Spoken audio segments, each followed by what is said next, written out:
একটা ফি নেয়, অথচ মা বাবা হচ্ছে সুপার অ্যাডভাইজার, সুপার কাউন্সিলর। আপনি আপনার সন্তানের কাউন্সিলিং কেন করতে পারছেন না? এখানে আবার একটা ইন্টারেস্টিং জিনিস বলি। এক প্রফেসর, নাম নিব না, চিনে ফেলবেন, উনি একদিন বলতেছেন, আবিল আমার ছেলেটার একটু কাউন্সিলিং করো তো। আমি বললাম, স্যার আপনি তো অনেক লক্ষ লক্ষ মানুষের কাউন্সিলিং করছেন, কয় আমার বেটা আমার কথা শুনে না। কেন? আমি বললাম, স্যার, আমি তখন স্যারের সাথে আলাপ করলাম যে কি কারণে। বলতেছে সে সবাই এসে স্যারকে বলে, দেখেন ইন্টারেস্টিং খুব জিনিসটা, এটা কিন্তু শিখতে হবে, খুব ইন্টারেস্টিং জিনিস।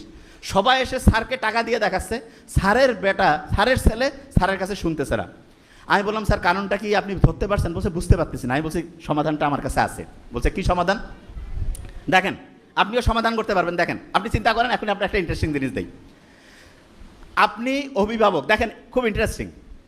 আপনার কাছে দেখা গেল আপনার ছেলের বন্ধু বা বন্ধুর বন্ধু, মানে আপনার ছেলের বন্ধুর বন্ধু আসছে, এসে বলতেছে যে আঙ্কেল বান্টি আমি এই সমস্যায় আছি। আপনি কিন্তু তার কথা শুনতেছেন, শুনে কি করতেছেন? তাকে কোনো জাজ করেন না, আপনি তাকে একটা বুদ্ধি দেন, পরামর্শ দেন।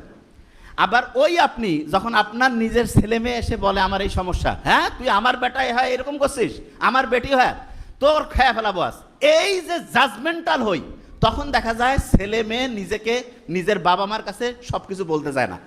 খেয়াল রাখবেন, মা বাবার কাছে যদি ছেলে মেয়ে সব কিছু বলতে পারে, আমি বলতেছি লিখে রাখেন, সমাজের 80% প্রবলেম দূর হয়ে যাবে।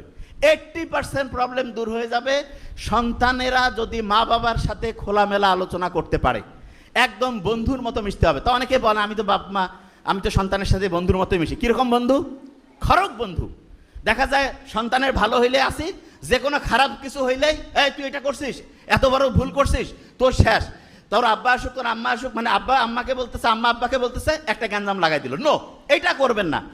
আপনি তাকে চিন্তা করবেন যে তার অবস্থায় আপনি থাকলে আপনি যাকে বলতেছেন তার কাছ থেকে কি আচরণ আশা করতেন, এবং ওই সন্তানটা যদি আপনার না হয়ে আপনার বন্ধুর বা অন্য কারো হইতো, আপনি যেই অনুযায়ী তাকে হচ্ছে ঠিকভাবে দিক নির্দেশনা দিতেন, সেটাই করতেন। আচ্ছা আমি একটা জিনিস বলি, খুব অসাধারণ মানুষ যারা, অনেক সময় আমরা দোয়া নিতে চাই না, এই বলেন না কেন দোয়া নিতে চাই না? আপনি কারো কাছে দোয়া নিতে গেছেন, খুব অসাধারণ মানুষকে জিজ্ঞেস করে, এই তুই কি কি জীবনে করছিস, চুরি বাটপারি ধান্দাবাজি? নো, বলে তোমার জীবনটা সুন্দর হোক, তোমার জীবনটা ভালো হোক, জীবনে উন্নতি করো। ঠিক তেমনি করে আপনার সন্তান যেই অবস্থায় যেই পরিস্থিতিতে থাকুক, আপনার উচিত তাকে হচ্ছে উৎসাহিত করা, তুমি জীবনে অসাধারণ কিছু করো, ভালো কিছু করো। আর যে কোনো খারাপ জিনিসের কথা সরাসরি করবেন না যে এটা কর, এটা করবেন না, এইভাবে বলিয়েন না, এক্সাম্পল দিয়ে বলেন।